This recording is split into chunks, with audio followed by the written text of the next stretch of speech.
Bueno, solamente la primera parte, la introducción, el preludio de una nota bastante más larga. Ya van a ser las 9:20 y tenemos todavía un menú bastante largo por desarrollar.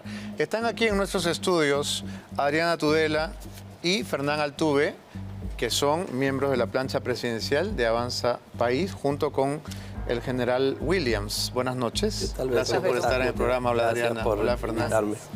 Bueno, nosotros nos hemos planteado esta pregunta porque pues nos parece muy rara esta campaña tan fugaz, ¿no? Tan rápida. Nos parece muy bien que el candidato sea ahora un patriota como el general Williams. Pero ¿cómo interpretan esa etapa tan accidentada, tan difícil de descifrar, Adriana?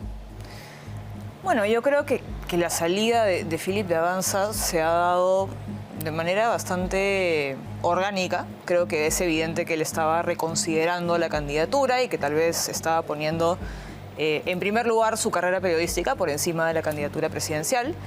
Y desde el partido eso nos llevó de repente a mirar con mejores ojos candidaturas alternativas como la de Williams, ¿no? Y claro, ¿te refieres finalmente... a su trabajo en televisión como carrera periodística?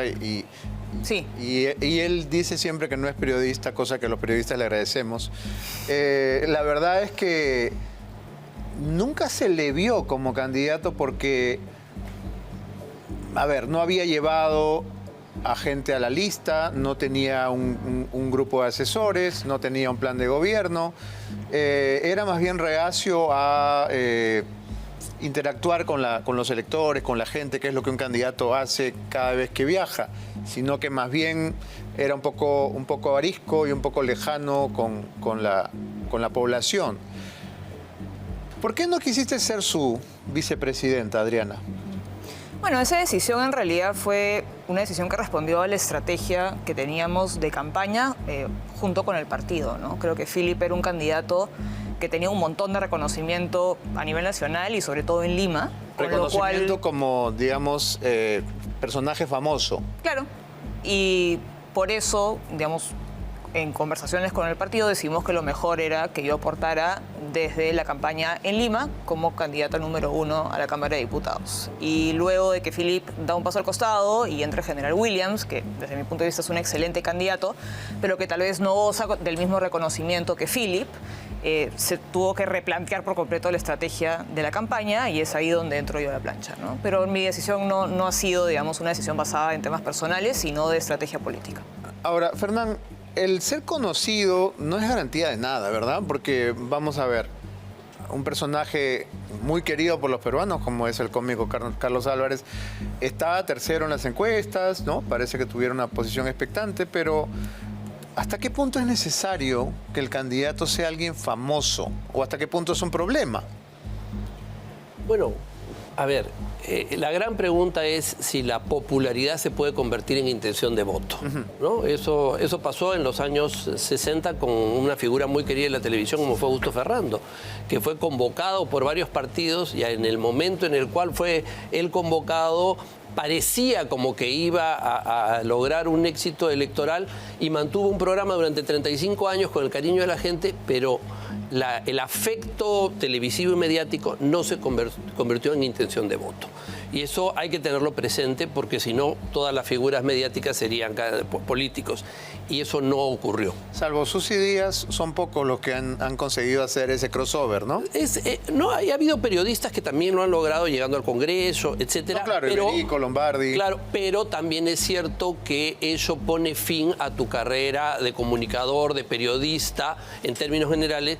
Y hay que pensar que a lo mejor es ese paso el que no quiso dar Philip, ¿no? Que no quiso dejar su espacio donde se había desarrollado profesionalmente. Ahora, ¿tú dirías que él se disparó, se mandó por la libre? Porque este viaje a Puno y lo que pasó después, que ya todos lo sabemos, no hace falta recordarlo, diera la impresión que fue el producto de una falta de no solo planificación, sino también olfato, ¿no? Uno sabe a dónde puede meterse y a dónde no. A ver, eso lo he dicho ya en otro programa y lo voy a mencionar. Para que parezca nuevo. A ver, yo fui con él y con el partido a Tacna, donde había una estrategia, donde se habló de ir a Puno y se planteó una estrategia que no fuera yendo a las ciudades, sino comenzando por las provincias, hacer viajes a las provincias para generar un espacio dentro de Puno. Yo creo que lo que ocurrió fue que esa estrategia era un poco lenta.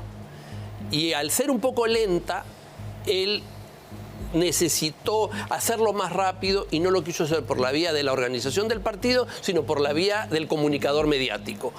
O sea, se mandó. Y tomó la decisión de ir a esos medios de comunicación que probablemente no eran los mejores o los más idóneos políticamente, tal vez mediáticamente, y él ya era un político. Él ya es un político independientemente de que haya regresado al mundo de las comunicaciones. ¿Estaba consciente de que lo era? Eso yo no lo puedo saber. ¿Cuál era tu impresión desde fuera? Es que yo estaba en Chile cuando todo eso ocurrió, yo no sabía que eso iba a ocurrir. Entonces, yo creo que él en ese momento, por su forma de ser, por su espíritu voluntarista, de él conducir las cosas como hace en su canal o como hace en su vida donde ha sido muy exitoso, creo que decidió, y ahí es cierto lo que dice Alejandro Cavero, tomar esto desde el punto de vista mediático y no político, siendo él candidato de un partido. Y creo que ahí fue el parteaguas de esa candidatura. Adriana, a Cavero lo sacó de la lista, ¿verdad? Bueno, eso es lo que ha señalado Alejandro. ¿No sabías? Yo no tengo, sí sabía. No me consta cuáles han sido las conversaciones que han tenido ellos dos. Vamos. Pero en todo caso yo creo que Alejandro es un excelente congresista, que no había dudas desde mi punto de vista que tenía que estar en la lista, y creo que pretender excluir a alguien o juzgar a alguien por su orientación sexual es inadmisible, ¿no? Pero no solamente por esa razón, ¿no? Porque entiendo, Fernán, que también se bajó a otros candidatos. Bueno, la estructura de la campaña estaba basada en que Philip tenía derecho de veto.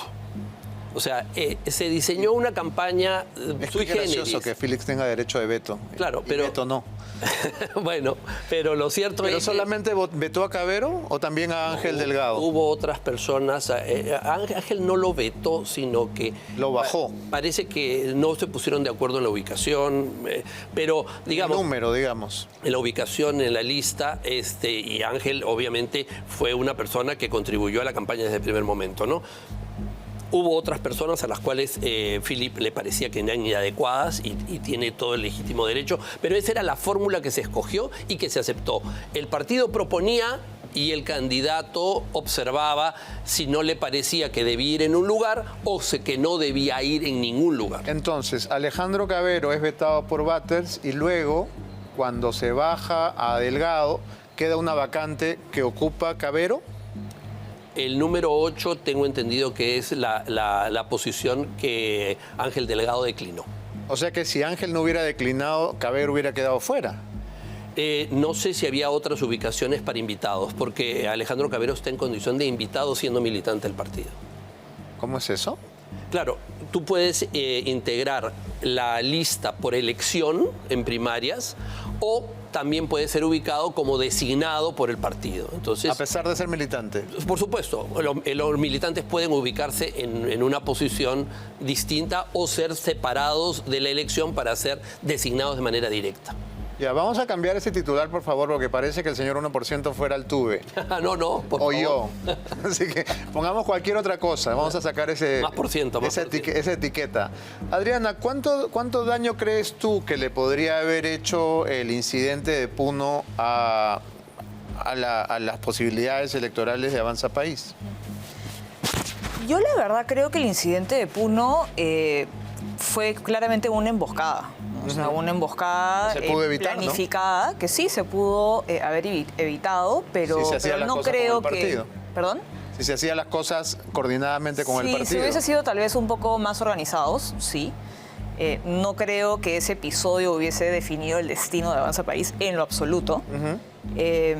Pero creo que sí es importante señalar que muchas personas digamos, utilizaron ese lamentable episodio para no solo atacarnos a nosotros, sino también atacar a Philip, celebrando y realzando recurrir a la violencia como forma de expresión política. Y creo que eso es algo que tenemos que rechazar todos. Lo rechazamos todos, pero también el político tiene que ser sensato y tiene que saber que no se debe meter a la candela, ¿no? Entonces, si yo sé que soy de la Alianza, no me meto a la trinchera norte porque sé que me van a dar una pateadura. Eso también implica un gran grado de responsabilidad, ¿verdad? Sí, pero creo que también eso nos podría llevar a decir que de repente mejor no hay que ir a Puno, porque es una plaza de repente adversa. Y creo que eso tampoco es algo que podemos aceptar, ¿no? Finalmente, creo que todos deberíamos poder estar en la capacidad de expresarnos políticamente dentro del territorio nacional. Pero si yo pertenezco a un partido y me debo a una organización, por lo menos coordino.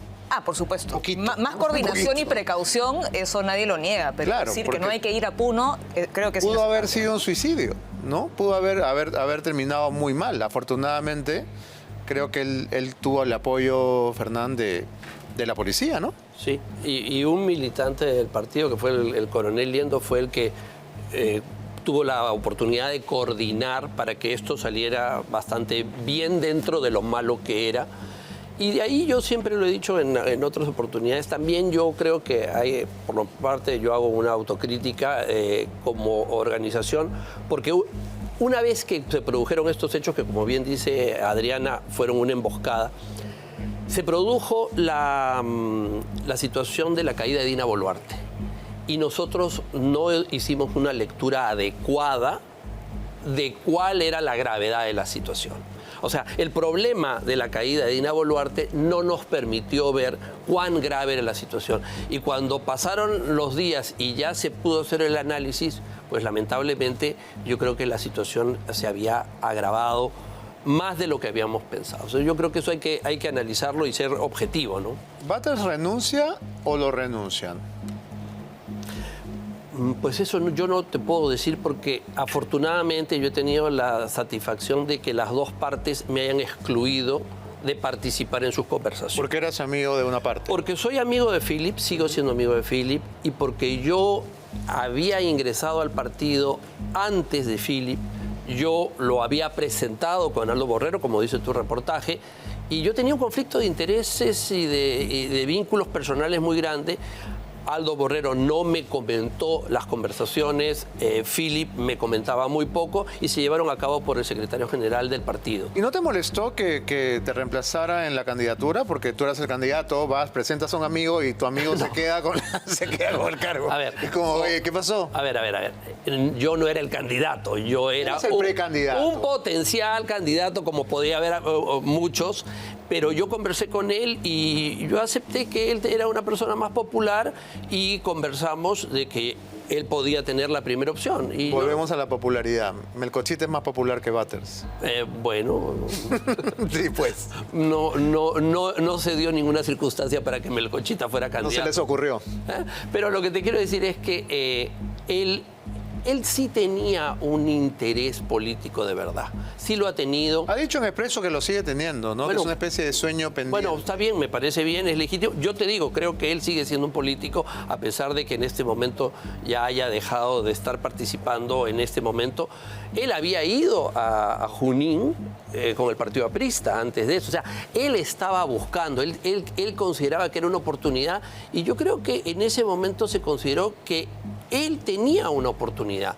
Y bueno, esa oportunidad tú la desarrollas, la fortaleces en un partido o no. Y yo creo que ahí también hay un punto que él tendrá que analizar, que es su excesivo individualismo. Ajá. O sea, yo creo que él es muy individualista y le ha costado mucho trabajo trabajar dentro de una organización. ¿Qué es lo que ha dicho Cavero, no? Sí. Que tratamos de ayudarlo, tratamos de apoyarlo, pero no se dejó asesorar, digamos. Es que él es muy individualista. A ver, su vida ha sido un éxito individual y personal. Pero la política no es individual. Exactamente, ahí hay un problema. Y yo creo que él no ha visto la importancia del partido, todavía creo que no ha entendido lo importante que son los partidos, y por eso existen en la política. Entonces yo creo que ahí hay un punto que si él quiere continuar en política tendrá que trabajar en una organización política suya, propia, o la que quiera fundar. Adriana, yo sé que ustedes los políticos detestan las preguntas que se basan en supuesto, pero voy a hacer una de esas detestables preguntas.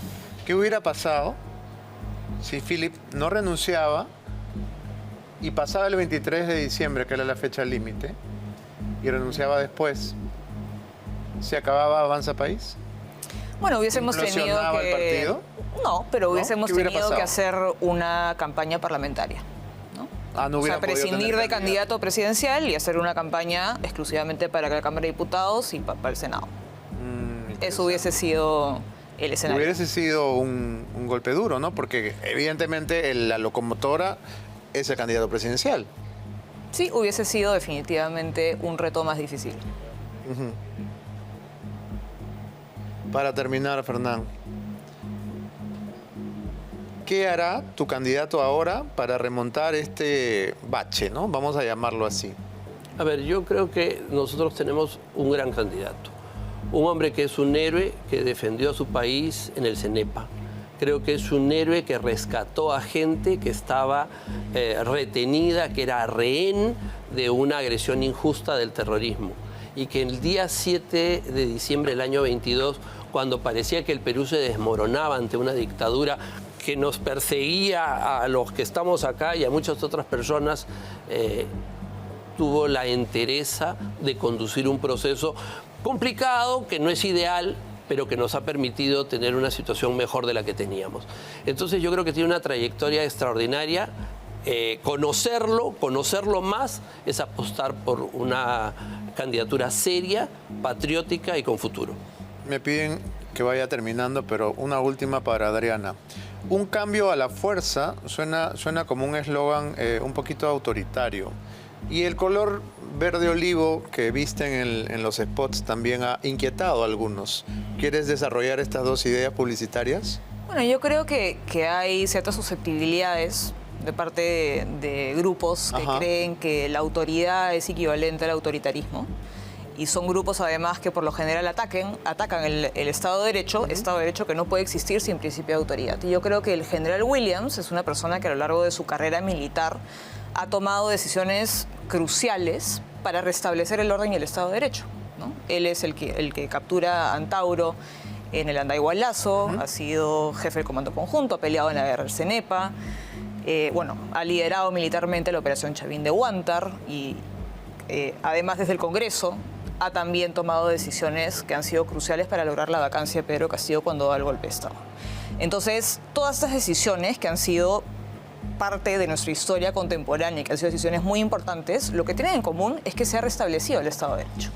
Y yo creo que el general Williams no es una persona que esté constantemente alardeando de todas estas cosas, estas decisiones, ni de su trayectoria, porque en el fondo lo que él tiene es un profundo sentido del deber. Y creo que eso es algo bastante rescatable en un candidato. O sea, yo creo que él no está tentando la presidencia por ego, no está tentando la presidencia para hacer un check más en su checklist, sino porque realmente cree que en este contexto tan complicado que estamos viviendo, con la crisis de inseguridad que estamos viviendo, es su deber hacer lo que él cree que es su deber para restablecer el principio de autoridad. Acabo de caer en la cuenta que has venido de verde olivo también esta noche. Eso es casualidad. No es casualidad. Es casualidad. Un cambio a la fuerza, entonces. Muy bien. Fernán, Adriana, gracias por haber venido a este primer programa y los esperamos siempre como a su candidato, por supuesto.